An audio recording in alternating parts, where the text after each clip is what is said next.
Hi hello friends, అందరికీ happy Ugadi. ఇవాళ మా మమ్మీ వాళ్ళు ఉగాది సందర్భంగా శారీ అవి పెట్టారనమాట.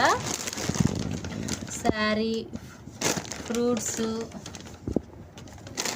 యాపిల్స్ ఇవి పెట్టారు. శారీ చూపిస్తా చూడండి. కొత్తది ఇది, మొన్న జాన్వి కపూర్ కట్టుకుంది కదా.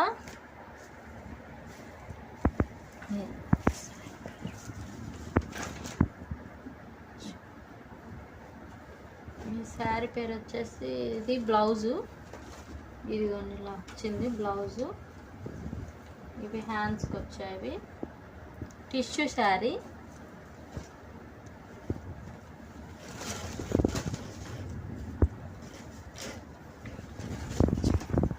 చూడండి ఫ్రెండ్స్, బాగుందా శారీ? ఎలా ఉందో కామెంట్ సెక్షన్లో చెప్పండి.